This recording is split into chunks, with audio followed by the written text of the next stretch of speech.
Pois é, Andreasa. Aliás, uma boa oportunidade seria, por exemplo, um debate.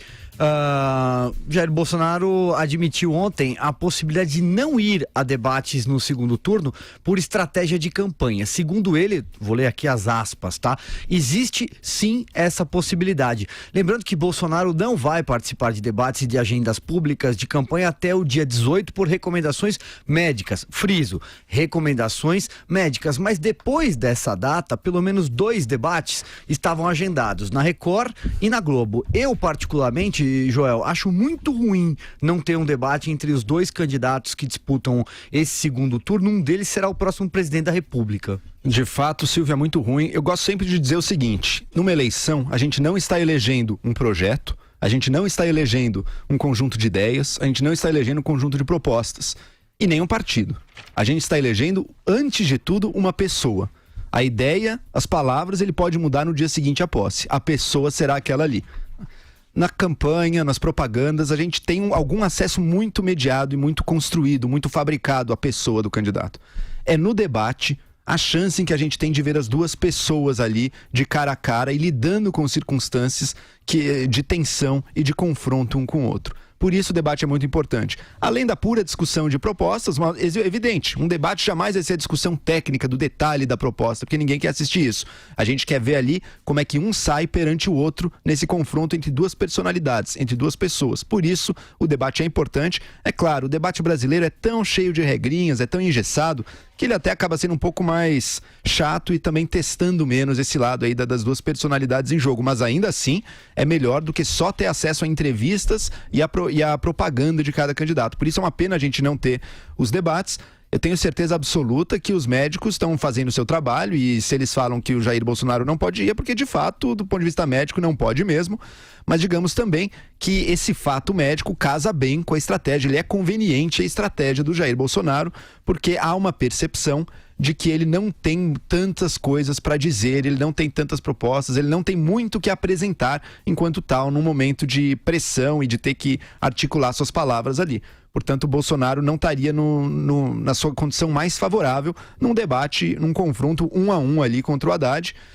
E, bom, é evidente, ele também está ganhando, né? Basta que ele mantenha a vantagem que tem, que ele está levando aí a presidência. O jogo está no segundo tempo, está 3-0, muito difícil ser virado agora. É a estratégia mais prudente para o Bolsonaro, sem dúvida. E, além disso, se os médicos estão dizendo, de fato. Mas, repito, para o país, para uma população que quer fazer uma escolha do próximo presidente, da pessoa que ocupará esse cargo e que vai ter um grande poder sobre os futuros do país, seria muito bom se a gente pudesse ter 1, 2... se possível, mais debates até lá para poder tomar essa decisão, para saber em quem a gente está votando. Ô Vera, você falou isso aqui ontem, aqui no estúdio, com muita força, né? Inclusive citando elementos tecnológicos. A gente, inclusive, fez essa proposta, Silvio, depois que os candidatos gongaram, né, principalmente por essa questão médica do Fernando Haddad, o debate da Jovem Pan com o Estadão, a Gazeta e o Twitter, o Twitter e o Estadão propuseram aos candidatos, vamos fazer um debate tecnológico, vamos fazer por Periscope. Até agora paira o silêncio dos cemitérios na campanha de Jair Bolsonaro. Eu própria falei com o Gustavo Bebiano, ele até agora não respondeu. Tem 2 coisas aí, né? Uma é a proibição médica a que o Jair Bolsonaro participe de um debate que a gente tem respeitado aqui, porque ninguém aqui é irresponsável de achar que um gastro do Albert Einstein, um dos mais renomados do Brasil, vai dar algo como um atestado falso para o Jair Bolsonaro. Essa campanha não se passa no Grêmio Estudantil da 5ª série, ela se passa para a presidência da República do Brasil, então isso está de pronto descartado. E este programa também não alimenta teorias da conspiração de nenhuma espécie. Este atestado vai até o dia 18 de outubro, portanto, 10 dias antes do primeiro turno. Há tempo suficiente para a realização de 2 debates diretos entre os candidatos. Um deles já acontece no Rio de Janeiro, próximo da casa do deputado Jair Bolsonaro. Ele mora na Barra da Tijuca, O Projac, que é a sede da Rede Globo, fica um pouco além, ali em Jacarepaguá. Portanto, não exige viagem, não exige deslocamento aéreo, não exige aeroporto, etc. Isso é fundamental para que se discutam as propostas, se discutam os programas de governo e também se discutam essas narrativas que estão sendo enfiadas goela abaixo do eleitor brasileiro.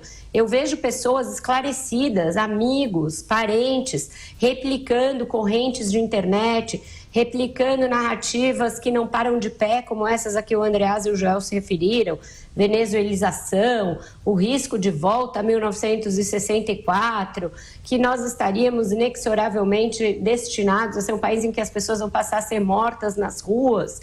Isso tudo gera um clima de perplexidade e de medo na população que vota segundo parâmetros que não são aqueles que vão ser atendidos pelo futuro presidente da República. Alô, você, ouvinte do 3 em 1, internauta que nos assiste, por mais paixão ideológica que você tenha, por mais apreço que você tenha a um candidato, não se deixe iludir. Isso é uma narrativa que estão fazendo para empulhar você de todos os lados. O que estará sobre a mesa do presidente da República no dia 1º de janeiro de 2019 são contas a pagar, é uma previdência que já não para de pé, é um funcionalismo que gasta quase tudo que está no orçamento, é uma educação que tem recursos ali destinados a ela, que não são destinados para as coisas realmente importantes, como a educação básica, é um sistema de saúde que tem a pretensão de ser universal, mas que não atende as pessoas, é isso que tem que ser tratado.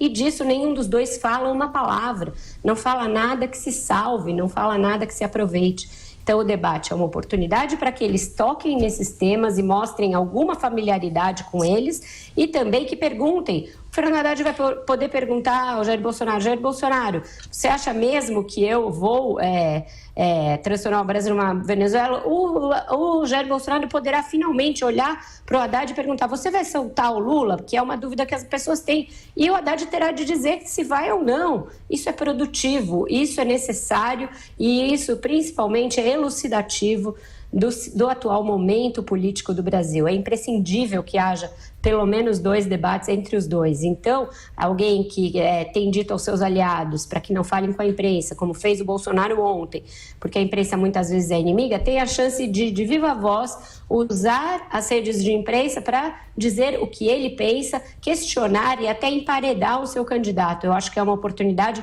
que ele próprio não deve deixar passar. Vai lá, Andreasa. Acho que essa questão sobre comparecimento ou não a debate serve de gatilho para uma discussão mais ampla sobre a democracia brasileira, né? Não é uma crítica, portanto, exclusiva ao Jair Bolsonaro, serve a todos os agentes políticos do país, muitos dos quais, em situações eleitorais, optaram por não comparecer a debate por alguma motivação tática. O próprio Fernando Henrique, no passado. O que eu quero dizer?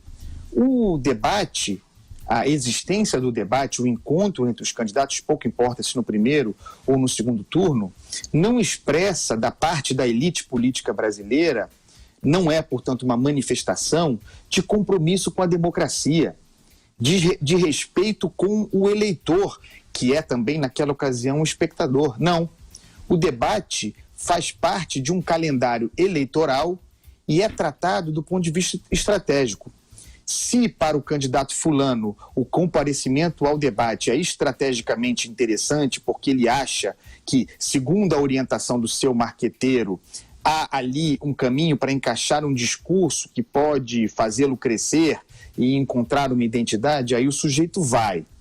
Esse mesmo sujeito, num debate mais adiante, eventualmente porque chegou à liderança ou atingiu aquilo que esperava, e eu não estou falando hipoteticamente, isso já aconteceu várias vezes, esse mesmo sujeito deixa de ir ao debate porque compreende que naquele evento, naquela ocasião, naquela circunstância, só teria a perder. Aplicando consistentemente ao caso do Jair Bolsonaro, hoje, porque me parece que ele tem um crescimento, uma onda de crescimento a seu favor, que poderia fazer estrategicamente prescindir do debate, assim será. Por que ir ao debate se eu só tenho a perder? pensando no objetivo que é ganhar a presidência da República. Em segundo plano, obviamente, e repito, não é uma crítica exclusiva a Bolsonaro, serve para quase todos. Normalmente, faz um cálculo estratégico que pode apontar pela necessidade de não ir ao debate. O que isso quer dizer, afinal, para encerrar esse comentário? Que a nossa democracia, o compromisso, os valores democráticos, cujo principal pilar um dos principais pilares, sem dúvida nenhuma, é o debate público, jogo para cá ou para lá, depender da estratégia de cada um. É muito ruim, nós evoluímos muito pouco nessa campanha. Essa campanha tem uma temática reduzida à mitologia, muito rasteira, muito longe das verdadeiras questões brasileiras, que me faz voltar aqui à grande questão que eu apresento para o nosso ouvinte, para quem está nos vendo. Essa é a grande pergunta. Não me venham elaborar explicações especiais e muito formuladas para os motivos por que votarão ou no Bolsonaro ou no Haddad. Você, não adianta querer me convencer do contrário, está votando num ou no outro porque repele a ideia do outro, porque acha que o Bolsonaro é uma ameaça de fascismo e nazismo e vai transformar o Brasil num regime autoritário do Pinochet, ou seja lá o que for, e você vota no Bolsonaro porque teme o autoritarismo lulopetista e a tomada do Estado pelo projeto de poder e a transformação do Brasil, isso que é uma inexistência no Brasil, numa Venezuela, etc. e tal. Mas eu pergunto, essa é a pergunta: olhem para esses dois indivíduos, um deles será presidente, projete o futuro desse país e me diga se esses indivíduos estão preparados para governar o Brasil. Não estão, daí porque tampouco estejam preparados para debater.